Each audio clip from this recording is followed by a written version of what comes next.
So we're at the top of the hour, and it looks like we have quite a few participants already in. Just to let you know, if you joined in the last minute or two, the process is a little slower letting people in now because we have new safety protocols, but we're all patient people, so that's good. Guidelines as usual, be kind. This is a place for autistic voices first. If you are not autistic, please consider yourself a welcome guest, but definitely listen. This is a good place for you to listen. If you want to use the chat to interact, that's great. A lot of people are more comfortable with the messaging. So if you do that and you want us to read something out loud, just put "read" at the before your comment or question, and we'll make sure that we share that out loud. Also, make sure that people get to take turns. I know we're an excited group. We always have a lot to say. And hang on one second. Hang on one second. Hello. Are you going to the party? Oh no, I'm in a work meeting. I'm so sorry. A text to you. I'm so sorry. That's okay. Thank you so much. Okay, somebody had invited me to something, and I'm obviously not going. Okay, so yeah, let people take turns. If you've spoken for, a solid 30 seconds, 45 seconds, a minute, remember people have auditory processing challenges. I'm one of them. And there's nothing wrong with silence. Many of us take a while to formulate our thoughts and jump in. So with that, I will turn it over to Jenna. I'm so glad to be here today, and I'm going to go ahead and share my presentation.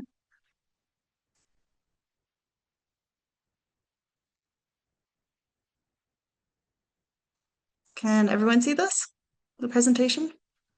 Okay, great. And so I am a current Master of Social Work candidate at the University of Michigan, Ann Arbor, and I'm in their online program. So I actually live in Colorado, and I'm doing the program remotely, but it's something that I've been really enjoying. And this topic is of interest to me because I'm actually doing an internship around restorative practices in the School of Social Work. And so this really fit in very well with my internship. And I thought that I could have some things to share from that with everyone in this group. So I have a little bio here about me. And so in addition to like being a social work intern, and I'm really interested in issues like around neurodiversity and autism, ADHD, different types of neurodivergence, partly because I'm neurodivergent myself, ADHD and autism. I was diagnosed with ADHD at 6. Yeah, been something that I've been, I guess, really interested in, and seeing like how much I think we're sort of shifting thoughts about neurodiversity recently, as opposed to like when I was young and like first getting that diagnosis, since I'm 39 now. So it's been sort of interesting for me to see like that whole progression and how that's approached. So for today's agenda, first of all, we're going to go over some content. And then there's going to be a short, like approximately 15-minute discussion in the middle of the presentation. And after that, I'm going to finish presenting content, and then we'll have time for further discussion. So if you're not able to get everything you want to say out within the 15-minute discussion in the middle, like don't worry about it, because there will be further discussion time at the end. So I want to start out by framing how I think about neurodiversity through Nick Walker.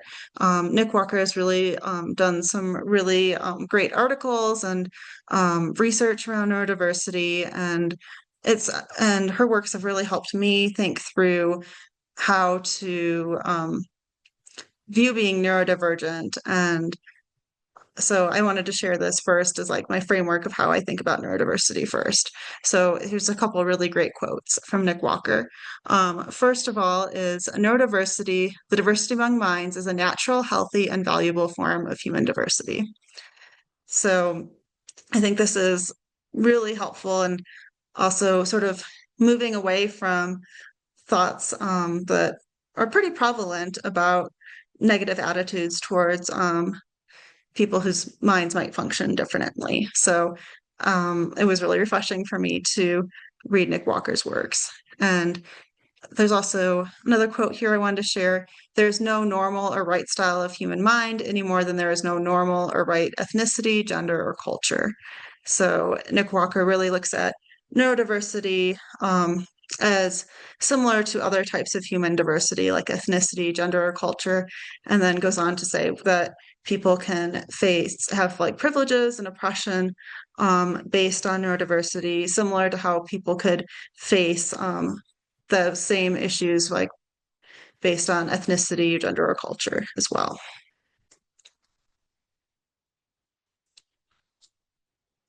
And something that also I think is helpful to talk about with Nick Walker's works is how Nick Walker frames the pathology paradigm, which in Nick Walker argues is like the dominant narrative in US culture.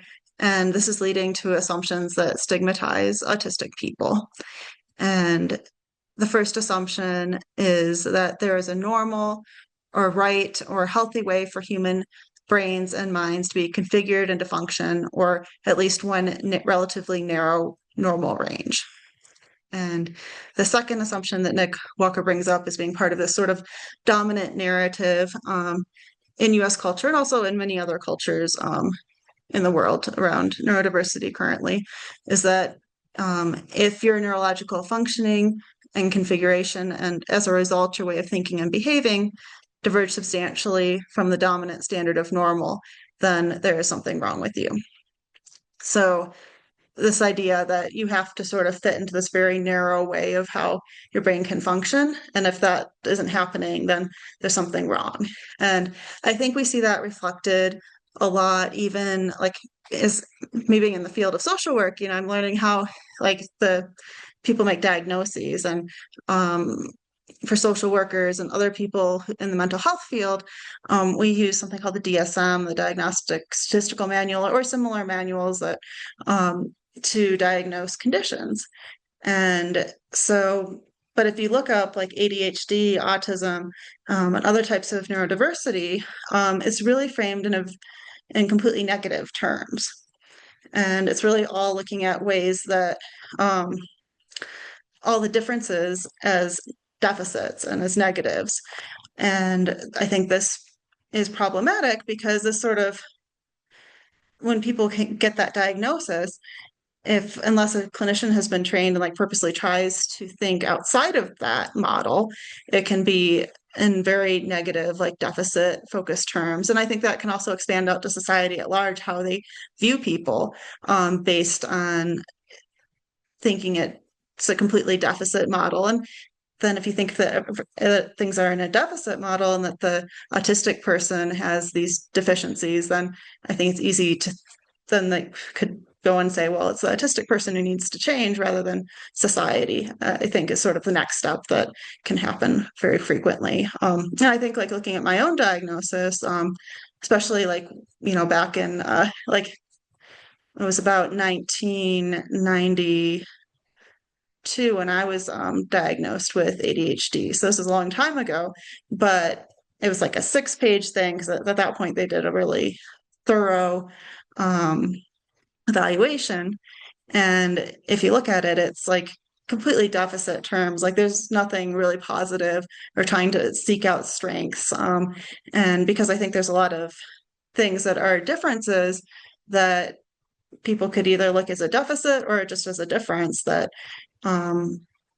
that sort of comes with its own bag of like strengths and potentially challenges as well. So I think that's for me helpful to think about like how this thought about autistic people and neurodivergent people more generally has sort of spread, and to be looking at people who are neurodivergent in a very like deficit focused way. And so first of all, this is like the discussion that I mentioned in the middle of the presentation. Um, Before I get into more like strategies for communicating across neurotypes, I wanted to ask the question and have a little bit of a discussion here about when have you seen people acting on the assumption that there is a right way for human minds to function?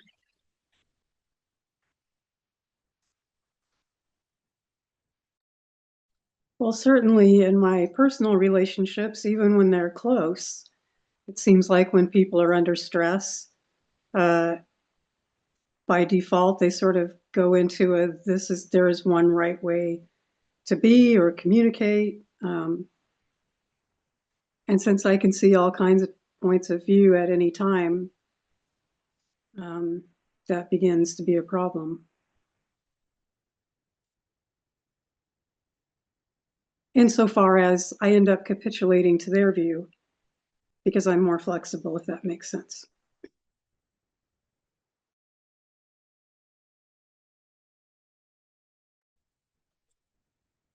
Yeah, thanks for sharing. And let's see, I think a few hands raised here. I believe this first. Thanks. My first response is, where haven't I had that experience?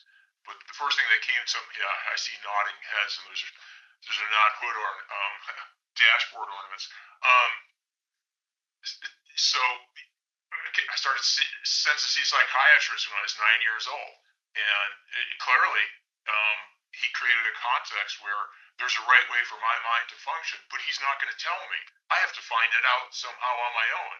And yet, anytime I told him anything to do with the oddities, the vagaries and errors, the way my mind worked, he'd blame it on me.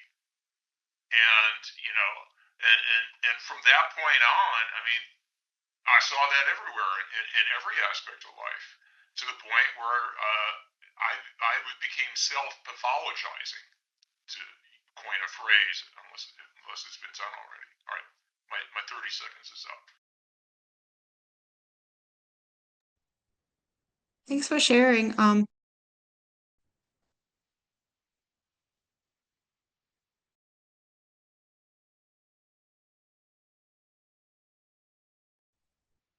I think I might have gone down. Did you want to share? Oh, I'm sorry. I did that instead of unmuting. Sorry. So I was going to say that I was always so weird and had problems communicating with people that I went and got a master's and doctorate in interpersonal communication, thinking that would save me, help me. I just learned how to communicate better, all this, and of course it did not. And then last year I came to the realization that I was autistic, and that really, once I got past the kind of stolen valor feeling, like, no, but all my nieces and nephews are, my son is, all this people, right? It started to really make me laugh. I mean, I still laugh going, that's the issue. My mind doesn't work like other people's. So now I'm a counselor and I work with neurodivergent people. And that is one of the things I use metacognitive therapy, that it's not about trying to help anybody become normal, because there's no such thing as normal. I also have a degree in special ed, but that's another whole issue. So it's really like how to help people learn to understand how their mind works and to love how their mind works. So.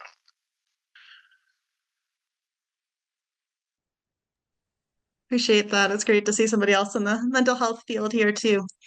All right. Yeah, so two things. One, I'm late diagnosed, and as I started sharing with people, one of the reactions I got was, well, I don't think any less of you now that you shared that with me, and I was not expecting them to feel any less of me. And then my favorite was my dental hygienist said, wow, you're really high functioning for someone who's autistic. So it was, absolutely a shock to her that, I could be a walking, talking human being with a master's degree and my own business and, you know, a long marriage. So I think there's a lot of people who just are shocked that we're real people.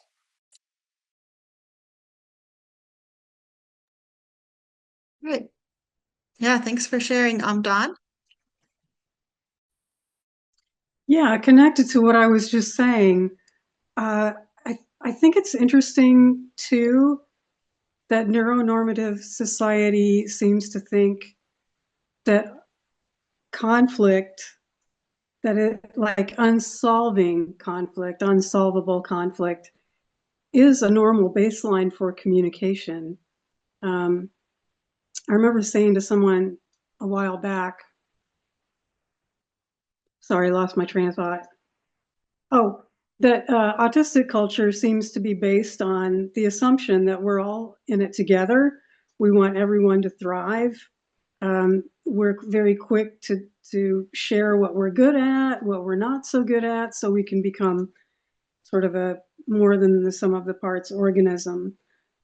Whereas neuronormative people seem to enter conversations as individuals protecting themselves, which is very adversarial.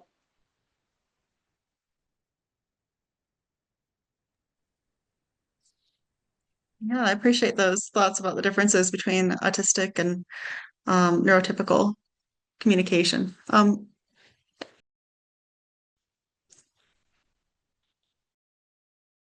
Hello, yes, sorry. I have excited children yelling in the background. They're playing video games. I apologize. I am studying sociology right now. I'm a senior.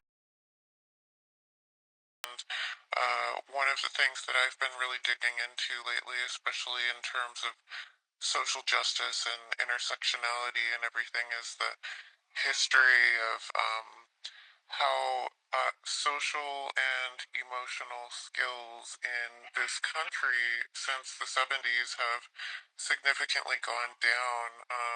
I think I read an article that was talking about how one of the Nordic countries copied their educational system off of ours as it was in the 70s, and they're really thriving and doing well right now because they kind of kept all of the parts that we've cut out, like the arts and the all of the homemaking and the technical abilities and everything, and all of those things that we've kind of cut out over the years are also interestingly enough those aspects that we're getting those social and emotional skills and practice from.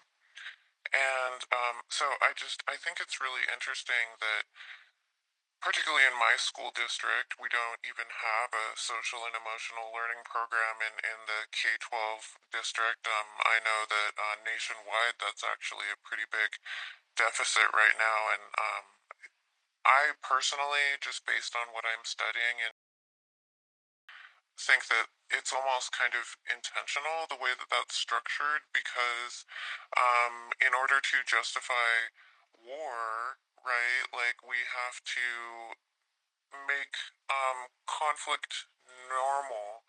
And so that's where I think a lot of our dysfunctional social norms come in, is that just conflict has been so normalized in our culture in order for, you know, governments to justify these border disputes and resource grabs and wars and all of that. And I honestly think one of the most radical and subversive things we can do just individually is work on our social and emotional skills, since that seems to be a big deficit in this country right now. But thank you. That's all I had to add.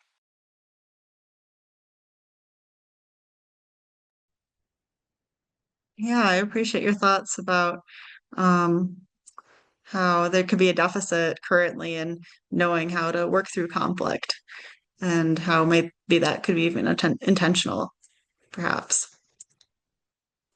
So, yeah, this is a great discussion. Does anyone have anything more to add before I move on to the further part of the content?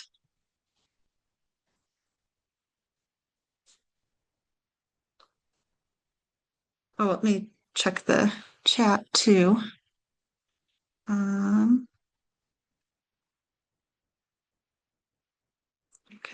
don't see anything here to read. So I think we're good, but there's definitely some great comments in the chat if anybody wants to check that out as well. And so I'll move on to next slide. So I want to talk a little bit about Milton's double empathy problem, because I first heard about this actually when I was just starting my social work program. We've had actually some really great professors at the University of Michigan School of Social Work, some who are autistic themselves and others who are really great allies and are sort of familiar with this. So yeah, I actually heard about this for the first time from one of my professors, and Milton brought up this idea that while autistic people often could lack insight into non-autistic perceptions and culture, it's really a two-way street where non-autistic people also can lack insight into the minds and culture of autistic people. And Milton then after this also goes on to further discuss how autistic people, just to get by in society, have to really learn how to function and interact with neurotypical people. So that's something that, like, just from getting by from day to day, autistic people can learn like a lot of strategies about how to interact with neurotypical people, but that doesn't happen usually the other way around. Most neurotypical people put little or no effort into learning how to about like autistic cultures and ways of being, unless they maybe have a close family member who's autistic, then they might. But in most cases, it doesn't happen the other way around. So Milton was really saying it's a double empathy problem on both sides, just how they could be empathy problems between people who of diverging backgrounds in other areas as well, and sort of relating that to like neurotypical versus neurodivergent communication. And I also have a picture up here that was AI generated. It's of a chickadee who's trying to talk about a nut, and then it's getting really confused because the toucan is thinking that they're talking about a snake. So two different bird species trying to communicate and the communication not really going so well.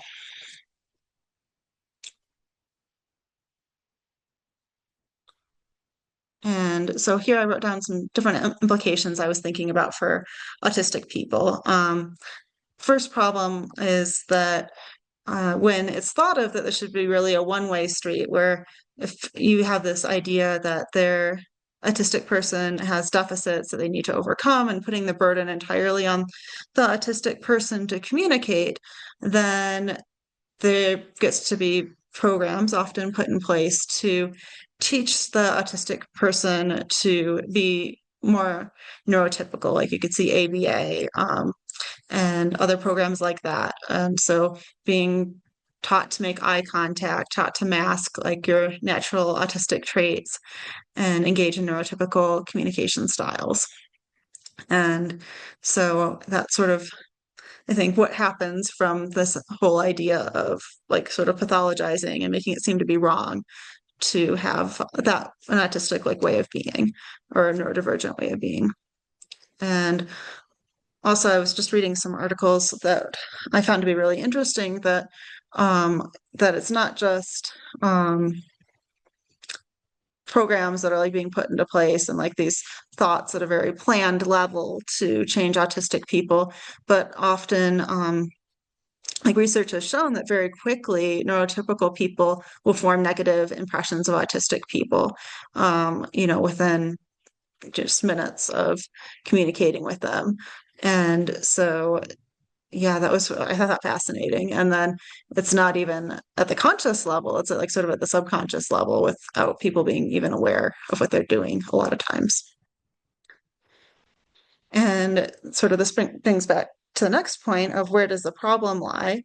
And so for people who sort of buy into this pathology paradigm of thinking like the deficit lies with the autistic person, then any sort of breakdown in communication could be seen to be solely like the autistic person's fault versus like something that needs to be bridged between both like an autistic and neurotypical person. So it can lead to like some really difficult challenges with communication because the entire burden gets put on the autistic person. And so moving forward, sort of where I'm hoping that we can someday get to, is to make it so that the burden of bridging the communication gap doesn't lie solely with autistic people. And I think one way to try to move in that direction is using restorative practices. And so I'm going to talk about that for a bit and bringing up some things that I've been learning in my internship and trying to relate that to sort of autistic and neurotypical communication.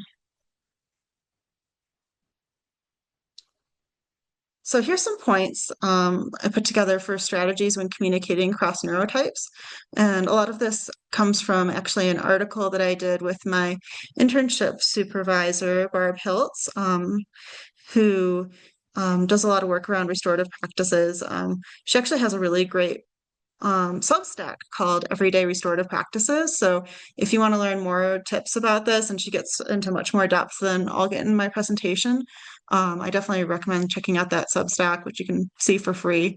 But we co-wrote an article together about autistic and neurotypical communication and how to bridge that gap. And here's a few of the strategies that we thought of that we believed could be helpful for bridging that gap. One of that is to discussing needed accommodations. And so I think like going into a conversation that's going to be really difficult, I think it can be really helpful to think through if there's any accommodations that you need for that conversation to be successful. So for instance, for me, I have a really difficult time when there's like a lot of background noise, because I feel like my brain is like jumping to like pay attention to the other conversations, or even if I'm able to pay attention to the conversation, like I'm not even able to like process the words that the person's saying very well. It's really challenging for me. So especially if it's going to be a difficult conversation where I really want to listen to what the other person's saying, then trying to talk with them about moving the conversation to a quieter environment can be really helpful. So for me, that would be an accommodation that I would look for when trying to engage in a difficult conversation. And I'm sure that can like vary from person to person. So like thinking through what your needs are and then communicating that with the other person, I think could be really necessary to trying to move the conversation to where you want it to go. And then second of all is something that we talk a lot about in restorative practices, and this isn't something specific even for like neurotypical and neurodivergent communication together, but just in general, that is listening to learn, not to respond. So trying to listen really well to what the other person is trying to say. And another is using I statements. So, and this again is like something that I think is in general is just for good, helpful for communication, regardless of who's trying to communicate, whether neurodivergent or neurotypical. But using I statements, I think, can help the other person not get defensive, because that you're just like sort of saying how you experience the situation. And so like for instance, instead of saying you shouldn't have said that, you could say I felt hurt when you said that, and that can come across very differently. And I think it can be helpful for trying to prevent the other person from getting defensive and from continuing to listen to what you're saying, and can also have a bigger impact, I think, if you're talking about like personal impacts. Something else that's really helpful is making space for differences in processing speeds. And so for me, like I can be a slow processor and need some time to like think through my thoughts. And so it's really helpful if the other person, like if I'm still trying to come up with what to say, if they sort of give me that space instead of moving on to the next thought. So I sort of put my thoughts together and respond, which could take me some time. So I think that really helps, especially if the neurotypical person is like aware of that. And sometimes people I think can catch on that I need that space, and other times it might be helpful for me to advocate for that and just say I just need a second to think about this. and that can be helpful. And also engaging in clear, straightforward discussions. I think for me, like I tend to think really literally. So I tend to think that if someone is saying something, that that's what they mean rather than looking for hidden meanings right off the bat. So for me, it's helpful if people say what they mean as opposed to saying one thing and hoping that I infer that they are really meaning something else. So that's, and then also validating different ways of experiencing the world, which is something ideally is really helpful when I am able to tell someone how I experience something, especially if, as someone who's neurodivergent, if I'm telling them something that might be different from their own experience as like a neurotypical person, but for them to like believe that that's how I experience it. And that really makes such a big difference. And it's actually been really helpful for me as a social work student. And there's a lot of people in the School of Social Work who I think are very have really educated themselves about like how to communicate better with like neurodivergent people. And so yeah, I think I'm finding a lot more empathy than I have like in other places in my life too, and being able to be more upfront about like different challenges and having people validate that and sort of know what to do with that than I have in other spaces. And hopefully, I think the world will sort of transition to a place where that's more common. But I know that's sort of hard, like figuring out how to get to that step. So that neurotypical people are more likely to take those steps to try to like really understand where we're coming from.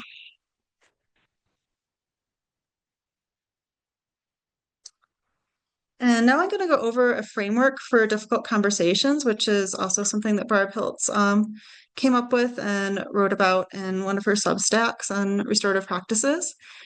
And for me, like having a framework for difficult conversations is really helpful because it gives me an idea of like, well, this is how I could handle difficult situations and conversations and how I can move a conversation that's difficult to where I would want it to go. And I think feeling also more confident that I have an idea of how to handle the situation going into it is helpful. So I really like this idea of having a framework.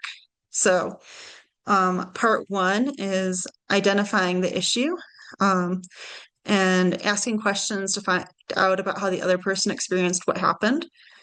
And so I think this is really helpful if both sides are able to do this, because both people could have experienced the same event like very differently. And I think especially when you're coming from different backgrounds, like if you have a neurotypical and a neurodivergent person, being able to ask questions about how the other person experienced things, and especially if we're able to really listen and be believed when we tell people about our experiences, that can really help with sort of getting down to what the issue is that we need to work on. And then part two of that framework is assessing the impact. And so that's asking questions to find out how the situation impacted the other person, asking like, how did this situation impact you? And in social work, we talk a lot about the differences between intent and impact, and that like it's important both to think about what your intent is, but the impact is also important. So even if people come and have really good intentions, if the impact is negative, then that's still like something to consider, and we need to work on that so that the impact would be different. And so if both people are able to ask questions about the impact, then we can sort of move to where we need to go for figuring out how to address it. So part three is figuring out where we want to be. So this is a quote from the article that Barb Hiltz wrote, but like one of the good questions to ask would be, what would it look like if we were back on solid ground? So I think that's a really good question, because then if you're sort of envisioning the future that you want to have with that person, it's really helpful to think through like what was the end result that you're hoping to have. And then part 4 is deciding on steps to get there. And so a question could be, what could we each do differently to make that happen? So this framework, of course, was also written just for not specifically for like neurodivergent for and neurotypical communication together, but just for people in general. But I think that it is really helpful for applying it to like communication between neurotypes, because you're really able to think through different perspectives, which I think could really help people both understand where we're coming from, as well as helping us to understand other people's viewpoints as well. And I think especially if you have like minds that function differently and think differently, then this can help us to better understand how different people could see the same issue, and also what the impact could be differently for other people.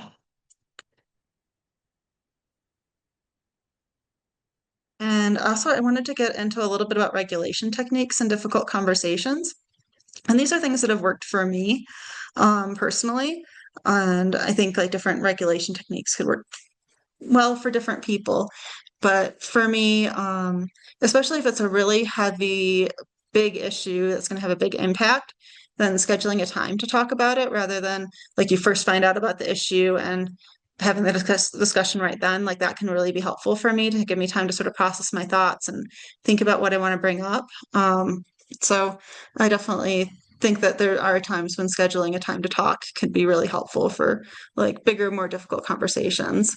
Although I think there's other times when if something's happening in the moment and maybe isn't as big of an issue, or it's something I feel more confident addressing right then addressing it in the moment might be good in some situations as well. I guess it sort of depends how much like processing time I might need to sort of figure out how to address it and how big it is. And then if I am like scheduling something in advance, like I'm thinking about different like work situations I've had where I've had to have some difficult conversations, and like writing down notes of things that I wanted to discuss like can be really helpful, because I think for me both like writing down notes can help me think through exactly sort of the different points that I might want to say, and also what the issue in general, just sort of being able to think through it ahead of time. And also can sort of help me go into that conversation if I'm sort of forgetting something, to be able to refer back to it is helpful. And then taking breaks as needed, I think that could be helpful, especially it's a very difficult conversation where maybe you have a lot of different things to work out. I think it's good to keep in mind that taking a break can work really well. Like for me, if I'm feeling like a little bit dysregulated, these are a few things that I think that could help, that I could utilize like if I had a bit of a break. And those could be like going for a walk, doing some breathing exercises, which I tend not to do breathing exercises as much, but I think they do work really well for some people. But if you wanted to look into that, like there's a lot of different ones out there. Like one that's really popular now is called box breathing. So if you like Google that, you could find out more about how to do box breathing. I'm sure there's some really great YouTube videos too you could find about that. And then like coloring, like sometimes I like to get the like adult coloring books and just like coloring in the little like if it's flowers or whatever it is, like that can feel really regulating for me. And then like meditating or praying could be helpful. Playing with pets, if you have a pet that you enjoy spending time with, that could be helpful as well. And then thinking through like what works for you when you're feeling dysregulated. And I think one thing that could be really helpful too, just in general, both for like going into difficult conversations as well as just in life, like I think writing down different regulation strategies that you've used in the past that you found to be helpful can be really good, because then if you get into a point where like you're feeling really stressed about something then and you're like not sure what to do, then if you have like a list of all these different strategies, then you can sort of have something ready to go when you need it. And it can sort of help you, remind you of all the different things that you have in your toolbox that you could use as needed. And then something else I use, which really helps me with paying attention, with my ADHD, it can be really difficult sometimes to pay really good attention to the other person when they're talking, especially if it's like a longer conversation. So, like a fidget toy is really helpful, which I tend to do that more like if I'm on my computer and I can like have my fidget without somebody else seeing it, because I'm a little bit like self-conscious about like having a fidget toy with if I'm meeting with somebody like one-on-one in person. But I mean, that's something I'm sort of hoping to work through and be more comfortable with. But something I've also used like in work environments where maybe I'm not out as being neurodivergent, then tapping I found can be really helpful. And it's something that I can do without people even necessarily being aware that I'm doing it. So that's something that I use pretty frequently, really. And I could either like tap alternatively, like one leg and then the other with my hand, or I could tap my feet, like tap my left foot, tap my right foot, like softly. And that's something that people usually aren't even aware that I'm doing. So that I found is really helpful for regulating, like sort of in the middle of like a difficult situation, or even just to like maintain my concentration because my concentration can tend to slip for especially for longer conversations.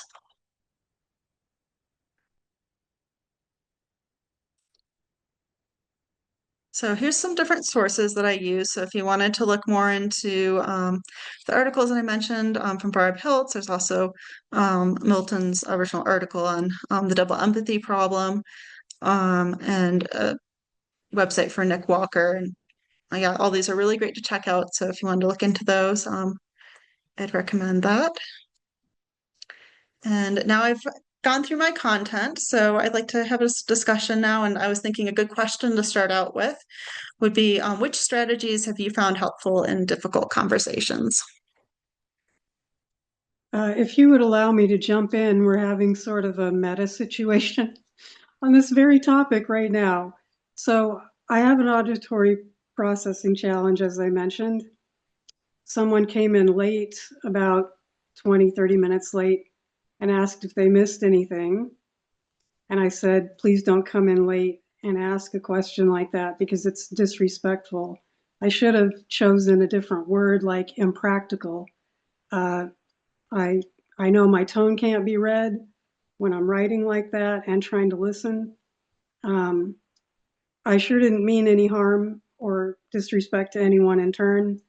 Uh, just that it's impractical, and thank you for letting me explain that.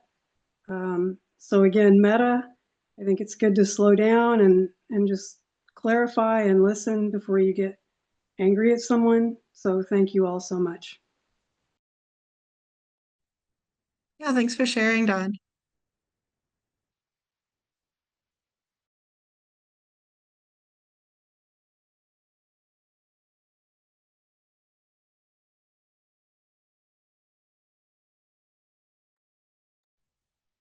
All right.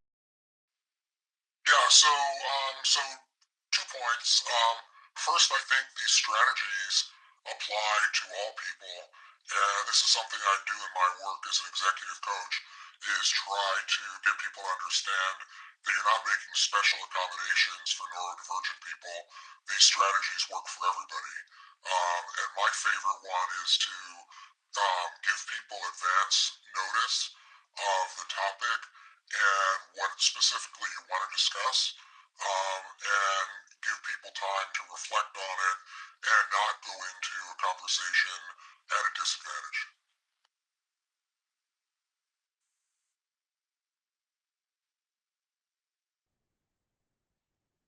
Yeah, thanks. I think you're next. Hey, I have a little bit of a gripe with one of these points you mentioned.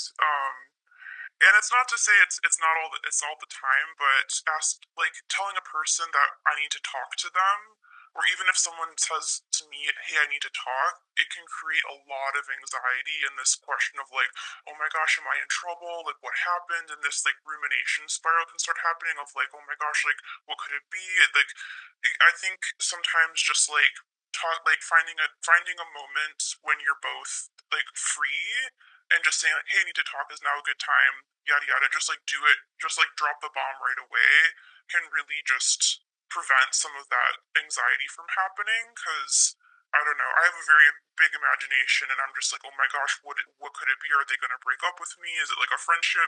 Am I gonna get fired? Like this feeling of like, I don't know. So that's just me personally. But I do believe, yeah, having a time to talk is important. Not when someone's rushing out the door to work, not when someone is like about to drive across the country on a road trip and they're stressed out because, they waited to the last minute to pack. I got ADHD, I save everything to the last minute. I'm locked in, I'm stressed out, I need to get out of here. So I do think time is a critical point, but I'm not so sure about, like, I don't know. I just wanted to put that out there. Yeah, thanks. I could definitely see how in some situations like that could come across in a way that could backfire. So I appreciate you bringing that up. Um, Yeah. sorry. And is it Jenna? Do I have that correct? Yes. Yeah. Great presentation, Jenna. Thank you. Thanks. Yeah. I have two, if I may. One is two different people that I've studied with use a remote control mental model. So in difficult conversations, literally like pause. If you look at a remote control, like pause, rewind, I meant it this way, fast forward, what's your point? And then like when people are being very spicy, it's like record, like for the record, and then I repeat back what they're saying. And if I can just focus on that, it allows for some pacing in the conversation.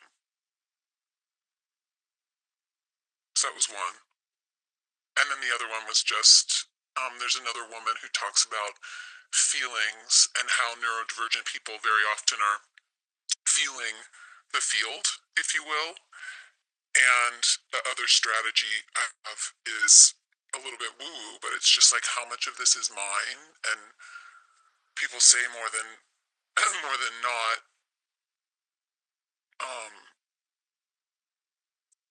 50% is something in the field that I'm picking up on, like a canary in the coal mine that isn't really even mine. So I sort of give that back to the universe or somebody's higher self.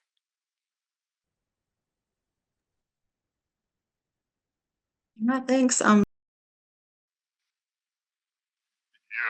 wanted to comment real quickly when somebody says something to the effect like, "Oh, we need to talk." Well, nothing causes an emotional charge to build up quite as fast as that, and especially in what could have very easily been a calm and relaxed discussion. And then it could end up causing a cascade or a snowball effect where not only does the intended discussion never takes place, you end up with chaos and animosity when there didn't need to be anything.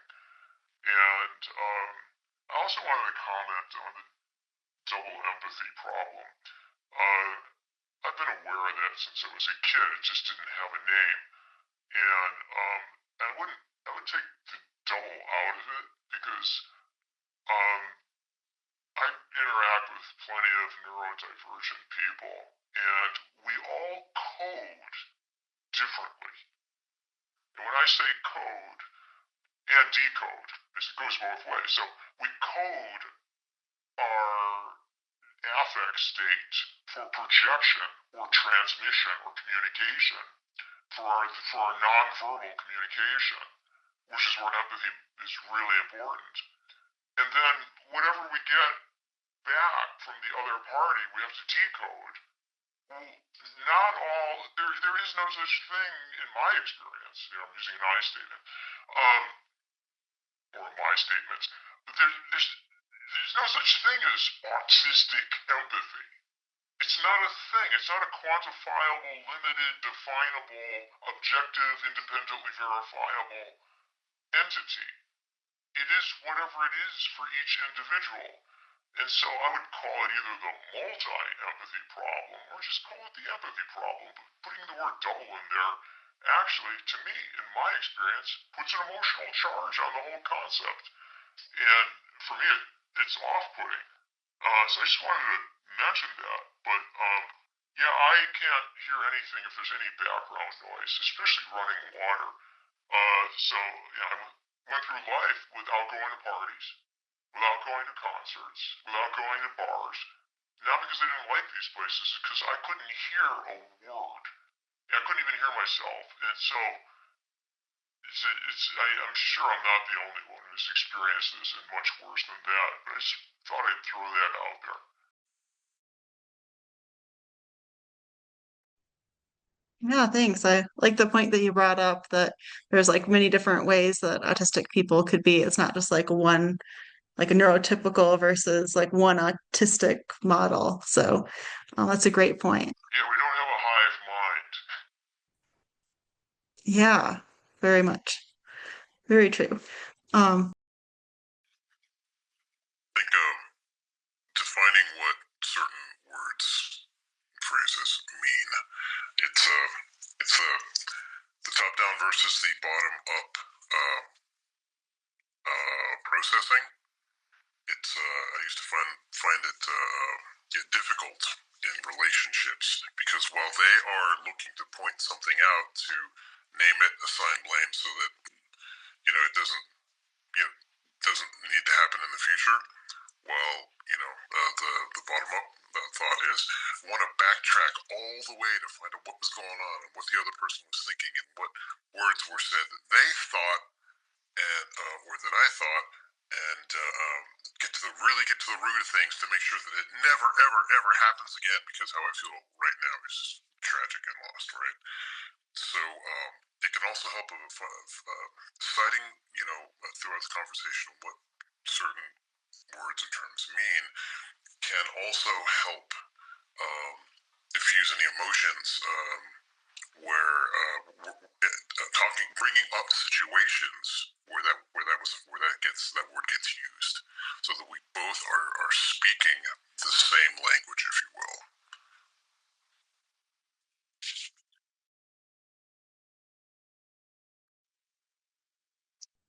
yeah, thanks. Don? Yeah, I was just wanting to comment on the woo-woo thing. I think there's a great deal of really important sort of holographic, we use that word a lot, holographic energy in conversation.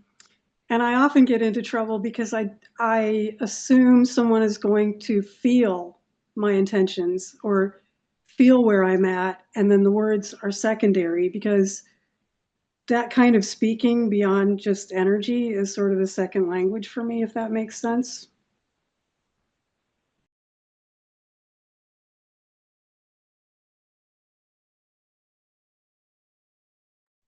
Yeah. Hi, Jenna. I was hoping that you could shine a little light on how you see this interacting with power dynamics. I read just a brief study not long ago talking about how hierarchy tends to present unconsciously in most conversations, and so it didn't differentiate between allistic and autistic, but I certainly feel it as coming from like a lot of fear-based interactions, and I think a lot of us can relate. It's like the same person, depending on where we somehow find ourselves in a hierarchy in a group, might take a lot of offense at being interrupted, but then interrupt someone else. And this idea of how power relates to whether it's unspoken power or a hierarchy power, say in a job, or just fear from being rejected in the past because of your communication differences, how that goes into effect, because we always have to take into account that we may not have power in a situation. And when there is conflict, sometimes we have too much at stake, or they have too much power over us. And I think we can't always assume good intent either. So how do you recommend? And I'm often afraid that I don't even know. It's like I want to assume people are being good and truthful, but then I've been wrong about that too. So if you could address that a little, Jenna, how power plays into this, that would be helpful for me. Yeah, I do feel like when you sort of bring in power dynamics, it really does make it more difficult. And then also just trying to think of like what are those power dynamics exactly at place? Because um like if there is an unequal power, but then you know that the other person is very receptive to listening to other viewpoints. And also like if I know that they are aware that I'm neurodivergent and especially if there's something that we're talking about that that is related to that, then and I know that they, are more of an ally and that they have an understanding, like a basic understanding of these things, then I feel like it wouldn't change too much necessarily my approach. But I think that if there are uneven power dynamics and I don't know that the other person is going to be as receptive to the ideas, and maybe I can't even, even trying to think about asking for accommodations. Like some people are really willing to work with that, and other people, unfortunately, like they should work with situations like that, especially in work, like because that's really required with different laws that we have to try to protect people based on disability status, but that doesn't always happen. So I do feel like it gets tricky when there's uneven power dynamics, and especially if you are in a place where um, the other person, you don't know if they're going to be receptive and they sort of maybe not have a great track record in the past. It does make it more tricky. I think trying to think about like who you would have in those situations who would be an ally could be helpful. And I guess so much depends on like, what situation you're talking about. But if there's other people you can work with, and especially if there's allies you have who do have power, then maybe there are people that you can bring your ideas to.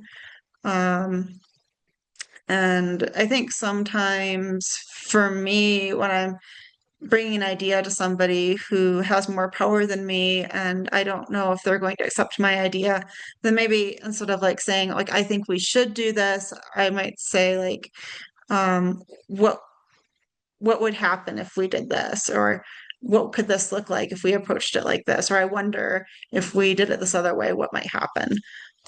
So I think sometimes approaching it maybe as more of a question can be better in some situations when there's those power differentials, and also seeking allies. Um, Oh, thank you. I wanted to kind of add a little bit to what Dawn was saying about feeling like intuitiveness being a language almost, because I've been digging really deep into the double empathy problem and Milton's work for the last year, and I really do think it comes down to a communication difference more than anything else. And what it comes down to is I think that emotions actually are our first language. Like if you think about it, babies communicate crying to get their needs met. And children's brains, as they're younger, are very relational. So I've been trying to actually like kind of nail down developmentally when is that specific moment when children's brains go from being so relational to being what I perceive as the neurotypical profile, being very linear, um, binary type thinking.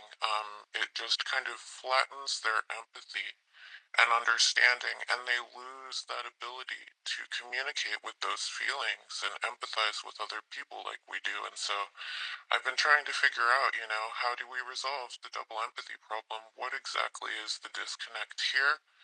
And what I think it comes down to is neurodivergent brains just tend to be more relational, which means that we are more in tune with that emotional first primary language.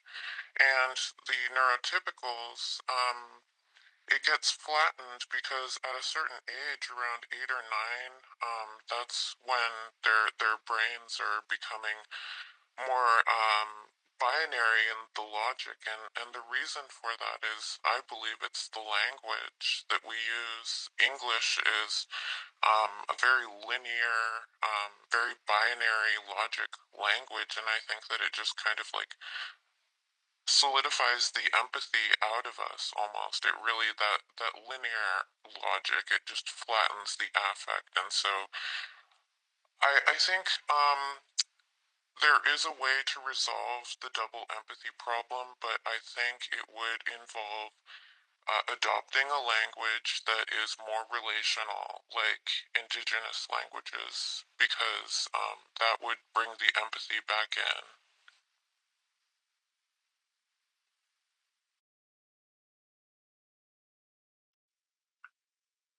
Yeah, I appreciate those thoughts about how like autistic people and neurodivergent people tend to think more like interconnectedly, I think.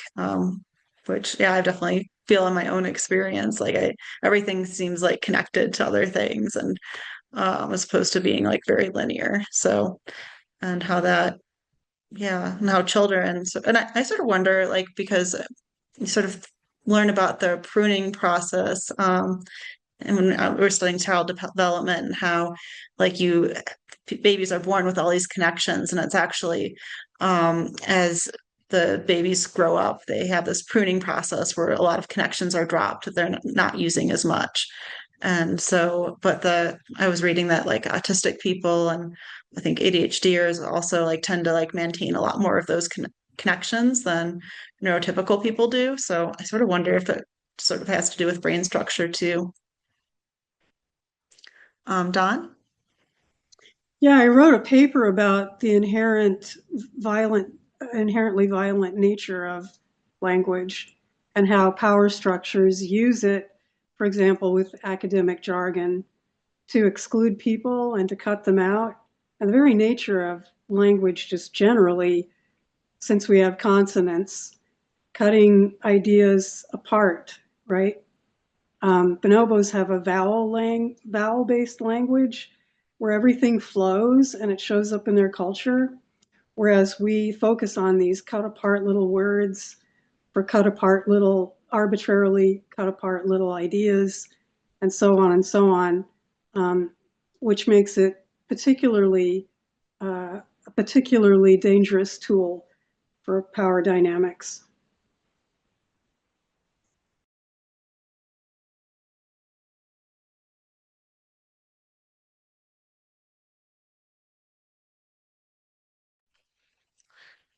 Yeah, thanks for sharing. Oh, thanks. I appreciated, maybe it was who brought up the power dynamics in a situation. I've just thought a lot about that, both when I was in more of an administrative role and then also as I've been in different ends, I guess, of power dynamics. I've been thinking about that. And one of the things we ended up doing when I was in an administrative role is one, making sure a lot of what I see happening is people going behind people's backs to complain about one another. And then if you're an administrator, then you're hearing a story from one person and then you're hearing from another, and you never get the two people in the same room. And then it becomes like a she said, or he said, she said, if you're trying to resolve conflict. And I just feel like that never ends well. At least I rarely see that end well. So I really like this idea, Jen, of trying to scaffold and how we get people together to have face to face or virtual or whatever, but in the sit together, voicing our experience with things. And I like the idea too of giving a structure. So we developed in our workplace a structure to guide these difficult conversations at an interpersonal level. And one of the questions we put in there was, how do power dynamics shape the situation? So it encouraged people just as part of our regular process to talk and reflect about that. And so I found that helpful, just as a built-in part of how we need to be talking about the situation and the conflict.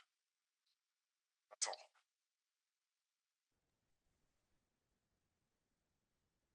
Yeah, thanks for sharing.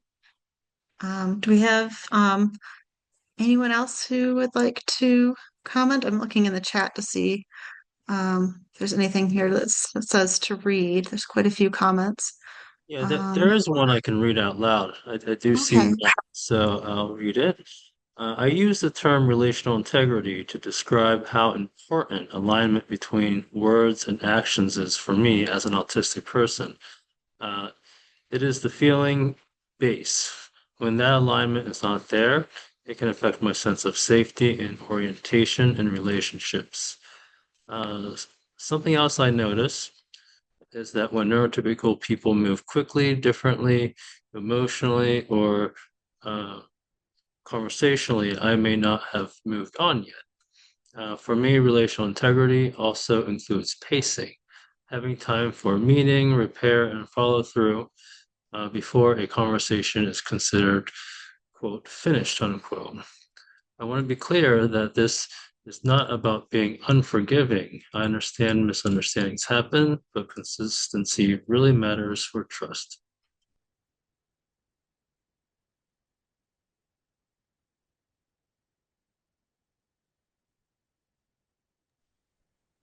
Yeah, thanks for sharing those thoughts. Yeah, I appreciate your thoughts about like the alignment between like words and actions and how that's important. And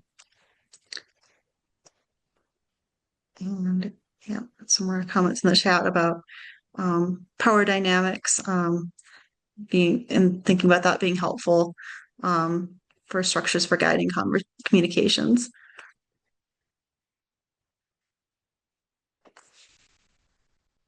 And any other thoughts that anybody would like to bring up?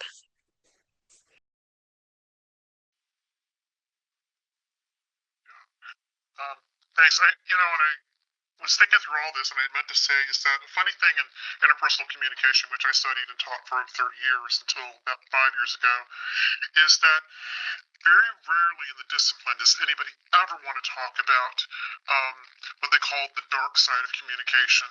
For example, I did my master's thesis about communication training to prevent child sexual abuse, which it should not be the responsibility of children to do this, but it was a way to help prevent, right? Nobody wanted to talk about it. It was, how could you want to talk about this? I was thinking, because it's a really important topic, and we need to think about how this exchange of don't let somebody touch you and don't, how are you going to prevent disobeying somebody you know, love, and trust who wants you to do something you're uncomfortable with, all in all, right? Never. There's just still to this day, they refer to the dark side as if it's something really out there in a land far, far, far away. It doesn't occur daily in our lives. So when we think about how difficult communication is, keep in mind, I'm not sure that it's in a neurotypical world, but it's definitely in the world of communication studies where it's just not favored. It's seen as, not comfortable.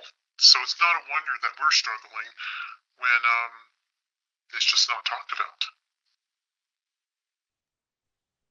Yeah, thanks. So the dark communication that you brought up, is that like you said it, like it could be about like sexual abuse, but was it also like about I just anything that's negative, anything. I mean, although we teach conflict resolution, restorative justice came about pretty much like after I finished teaching, quit teaching, but then I became aware of it.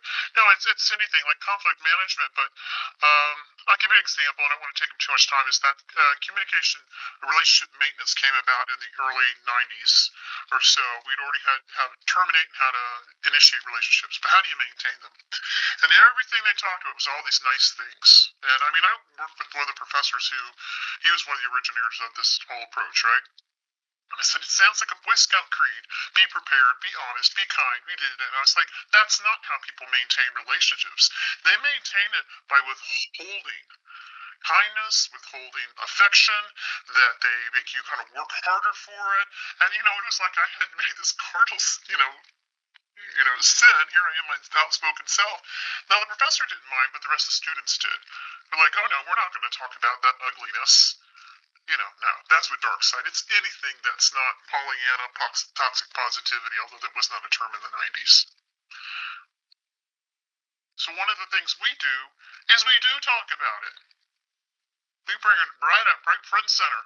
I mean, I love what happened today, and I don't like that it happened so much. Just like it was a great example of people being able to say, yeah, okay, that didn't come across the way I wanted it to. Yes, there were difficulties, but people were very kind and resolved it.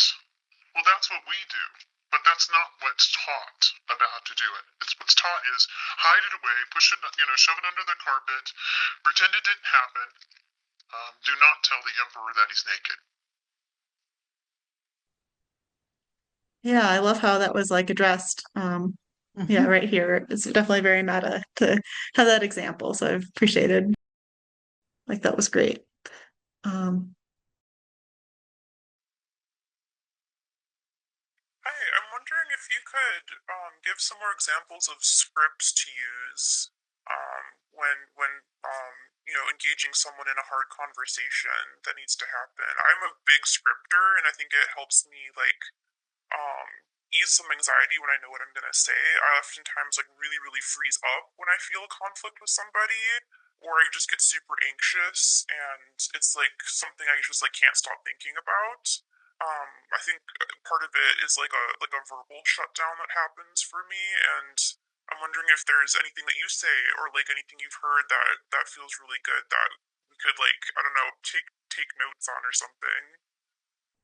Yeah, it was actually, if you want to have some really great possible things to say in the middle of a difficult conversation to sort of have in your toolbox, I actually really recommend checking out Barb Hiltz's articles on restorative practices. I think there's some really good examples there, which will actually have the whole question you could ask or thing that you could say. So I would recommend checking that out because um, when I went over that four-part framework, that was really simplifying it and bringing it down to something I could fit on one page in a PowerPoint. But for each one of those steps, there's a couple example questions or things that you could say. So I would recommend just checking out that article. I think that would be a really good thing to check out for possible things to say in the middle of difficult conversations.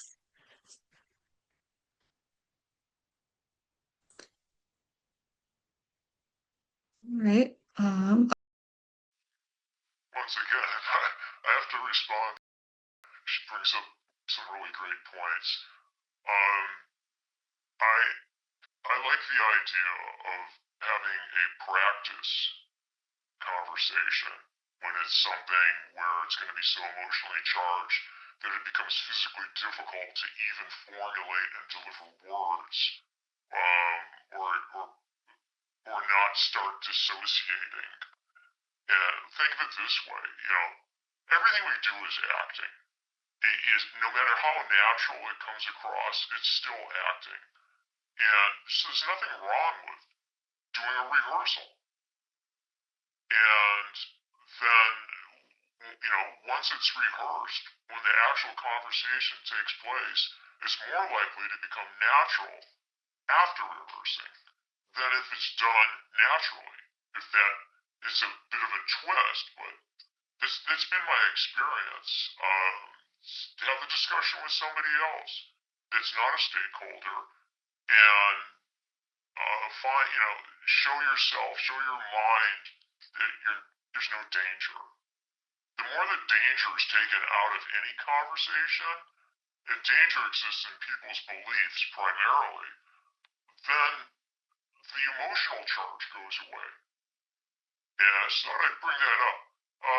Judiciously used humor, such as what a stand-up does, and by the way, I follow several autistic stand-ups, I have to throw that out there, but stand-ups have a way of bringing up the dark topic. And they do it time and again. They'll bring up the dark topic, the thing you don't say, the thing that's not Pollyannish. But it'll be honest and sincere, but the fact that they're doing it as a stand-up with in a context of humor, it takes that emotional charge out, and what's left are just authentic feelings without the charge.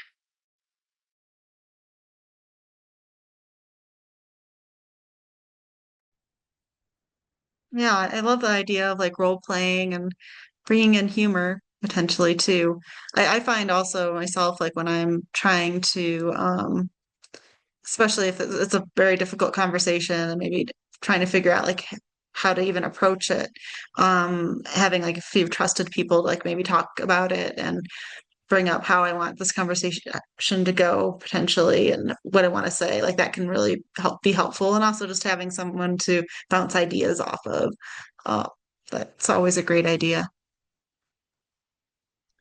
I hope he doesn't mind. He was saying in the comments, talking about nonviolent communication and how that can provide certain scripts. I've looked into that a bit, and I think that's a really great recommendation. If you guys missed it, there's a link put in to the chat. Yeah, thanks. I'll have to check that out. That looks really interesting. So we generally have a hard stop at an hour and a half. I don't want to cut anybody off or take anyone's opportunity to say something. But before we get there, I just want to reiterate how much I appreciate everyone here. You make my life have such meaning. I mean, really, this community, I couldn't live without it. You're also appreciated. We'll look at different ways to get people in a timely way so that people don't have to miss things, because that's not fun for any of us. So rest assured we'll work on that. Maybe we'll have people come in like 20 minutes early or something. We'll think of something. Anyway, so yeah, whoever has any final comments, go right ahead.